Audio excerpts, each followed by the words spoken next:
আসসালামু আলাইকুম ভিউয়ার্স, রেহেনা রান্নাঘরে আপনাদেরকে স্বাগতম। আশা করি দেশে ও প্রবাসে যাই যেখানে আছেন আল্লাহর রহমতে ভালো আছেন, সুস্থ আছেন। আজকে আমি আবার একটা দারুণ মজার রেসিপি নিয়ে চলে এসেছি। আজকে আমি মাছের ডিম দিয়ে করলা আলুর ভাজি করে দেখাবো। আমি ডিমগুলো এই সাইজ করে কেটে নিয়েছি। আমি 3টা ভটকা নিয়েছি। আমার ছোট ছেলেটা ভটকা খুব পছন্দ করে, সেজন্য আমি ভটকা 3টা নিয়ে নিয়েছি। মাছের ডিমগুলো আমি ভালো করে পরিষ্কার করে ধুয়ে নিয়েছি।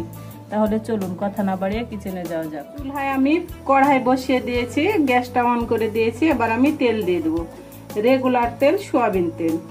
করলা ভাজিতে একটু তেলটা বেশি লাগে, আমি একটু বেশি করে তেলটা দিয়ে দিই। প্রায় আমি এখানে 150 গ্রাম তেল দিয়ে দিলাম। আমি দিয়ে দেবো পেঁয়াজ কুচি। এখানে আমি 12টা পেঁয়াজ কুচি করে নিয়েছি। পেঁয়াজগুলো আমি একটু মোটা মোটা করে কেটে নিয়েছি, কারণ করলা ভাজিতে পেঁয়াজটা একটু মোটা মোটা করে কাটতে হয়, তাহলে করলা ভাজিটা খেতে ভালো লাগে। করলা ভাজিতে তেল আর পেঁয়াজের পরিমাণটা বেশি দিতে হয়, কারণ তেল পেঁয়াজটা দিলে করলা ভাজিটা তিতা লাগবে না। আমি এবার পেঁয়াজটাকে হালকা ব্রাউন করে ভেজে নিয়ে ফিরে আসছি। দিয়ে দেবো আদা রসুন বাটা, 1/2 চামচ আদা বাটা, 1/2 চামচ রসুন বাটা।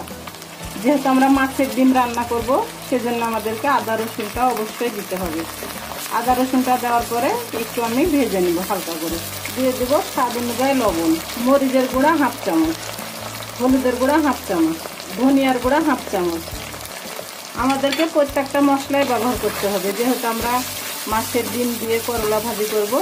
মাছের ডিমের একটা আটকা গন্ধ আছে, সেজন্য আমাদেরকে সব মশলাই ব্যবহার করতে হবে। এবার আমি 5 মিনিট ভালো করে কষে দেব।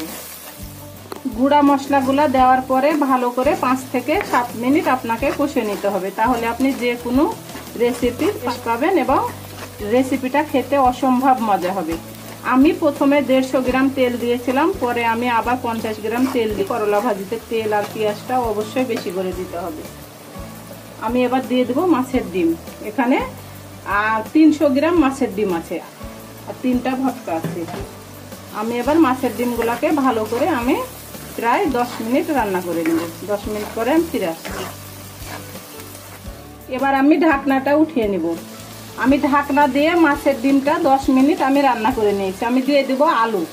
আলুগুলা আমি করলা ভাজিতে সব থেকে ছোট আলু দিলে খেতে খুব মজা লাগে। বড় আলু থেকে আলুগুলো আমি এভাবে কেটে নিয়েছি। আমার এখানে 300 গ্রাম আলু আছে, 300 গ্রাম মাছের ডিম আছে, 300 গ্রাম। করলাগুলাকে আমি এভাবে কেটে নিয়েছি এবং আমি বিচিগুলা ফেলে দিয়েছি, কারণ বিচিগুলা খেতে ভালো লাগে না দাঁতের তলে পড়লে। এখানে 1/2 কেজি করলা আছে, আমি করলাগুলাকে দিয়ে দিলাম। আমার মাছের ডিম করলা দিয়ে প্রায় আমার এখানে 1.5 কেজি আছে। আমি এবার একটু নেড়ে চেড়ে ঢাকনা দিয়ে ঢেকে আমি করলাটাকে নরম করে নেব। আমি প্রায় 10 মিনিট আমি ঢাকনা দিয়ে ঢেকে আমি রান্না করে নেব। আমি এখানে 1 ফোঁটাও পানি ব্যবহার করব না, একেবারে মিডিয়াম টু লো হিটে আমি রান্না করব। আমি 10 মিনিট রান্না করে ফিরে আসছি। এবার আমি ঢাকনাটা 10 মিনিট পরে উঠিয়ে নিব। আমার দেখুন পানি বের হয়েছে করলা থেকে। আমি দিয়ে দিব ভাজা জিরার গুঁড়া 1/2 চামচ। আপনারা চাইলে বাটা জিরাও দিতে পারেন, আমি ভাজা জিরার গুঁড়া 1/2 চামচ দিয়ে দিলাম। আমি দিয়ে দেব 10-12টি কাঁচা মরিচ। আমি এবার আর ঢাকবো না, আমি এবার ভালো করে নেড়ে চেড়ে আমি ভাজি করে নিব এটাকে। এটা খুব ঝটপট রান্না, তাড়াতাড়ি হয়ে যায় ঝামেলা ছাড়া। আমি ভাজিটা করে একেবারে ফিরে এসেছি।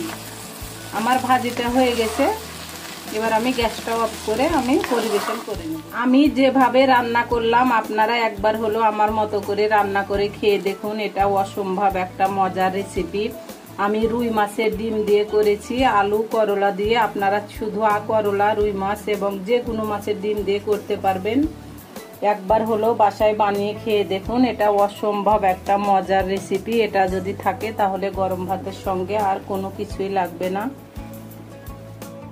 হয়ে গেছে আমার পরিবেশন করা। আশা করি আমার রেসিপিটা অবশ্যই ভালো লাগবে। যদি ভালো লাগে তাহলে আমার চ্যানেলটিতে লাইক, কমেন্ট, শেয়ার করতে ভুলবেন না। বেশি বেশি করে সাবস্ক্রাইব করার অনুরোধ রইল। আপনারা অবশ্যই আমাকে সাপোর্ট করুন, আমার পাশে থাকুন। এই চ্যানেলটিতে সব থেকে বেশি প্রয়োজন আপনাদের সাপোর্টের। আপনারা যদি আমাকে সাপোর্ট না করেন, আমার পাশে না থাকেন, তাহলে আমি কোনোদিন এই চ্যানেলটি নিয়ে সামনে এগিয়ে যেতে পারবো না। তাহলে আজকের মতো এখানে বিদায়। আবার অন্য কোনো রেসিপি নিয়ে আসবো। সবাই ভালো থাকবেন। আল্লাহ হাফেজ।